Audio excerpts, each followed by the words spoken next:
మనం ఏమిటో మనకు తెలుసు. ఆత్మవిశ్వాసం చాలా ముఖ్యం. ఆ విశ్వాసంతో నువ్వు ముందుకు దూసుకెడితే ప్రకేళికలన్ పగిలింపరమ్మికన్, అన్ని రకాల పజిల్స్ ప్రకేళికలన్నింటినీ ఛేదించుకుని మనం ముందుకు వెళ్ళగలం ఖచ్చితంగా. అటువంటి ధైర్యం రాష్ట్ర ప్రభుత్వాధినేతకి ఇప్పటికీ ఉంది.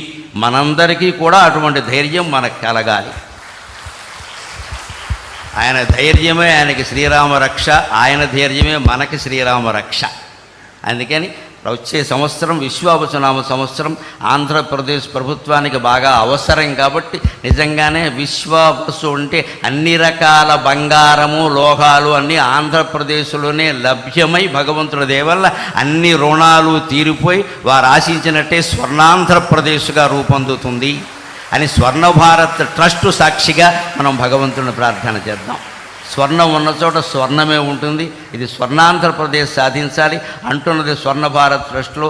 నాకు నేను ఈ ట్రస్ట్ గురించి కూడా ఒక్క వార్త నిన్ననే పేపర్లో చూసి ట్రస్టు అధిపతులకు నేను నమస్కారం చేసుకున్నా.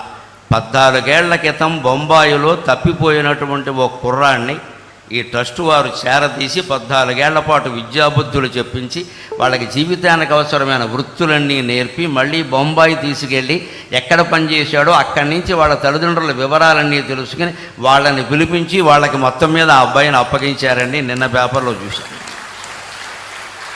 అందుకని మా అమ్మాయి ఇలాంటిదైనా దీప గారిని నేను ఆశీర్వదిస్తూ ఉన్నాను. నిజంగా ఇంత ట్రస్టు నడుపుతూ ఇంతటి మంచి కార్యక్రమాలు చేస్తూ నేను చూసి ఈ ట్రస్టు ఇంత గొప్పదా, దీనిగా నేను వెళ్ళబోతున్నదని నేను చాలా సంతోషించాను. నిజంగా దీన్ని ఆదర్శంగా తీసుకుని మనం స్వర్ణాంధ్రప్రదేశ్ నిర్మాణానికి ఎంత చేయాలో అంతా చేద్దాం. ప్రభుత్వానికి పూర్తిగా సహకరిద్దాం అన్ని విధాల. ముందు ఒక్క విజ్ఞప్తి, ప్రభుత్వానికి కట్టవలసిన పన్నులన్నీ రూపాయి ఎగ్గొట్టకుండా కట్టేద్దాం. అది చాలు, ఇంకేమవుతుంది. అది ఒక్క పని మనం చేసి మళ్ళీ ఏమండి నాకు అవకాశం ఊరికే గోక్కుండా మనం మొత్తం అన్నీ కట్టేస్తే అన్ని ప్రభుత్వాలు బాగానే నడిస్తే. పూర్వం నుంచి ప్రభుత్వాలు పన్నుల మీద ఆధారపడి నడిచాయి. అందుకని అవన్నీ మనం సక్రమంగా ఏదీ లోటు చేయకుండా కట్టేస్తే అన్నీ బాగుంటాయి.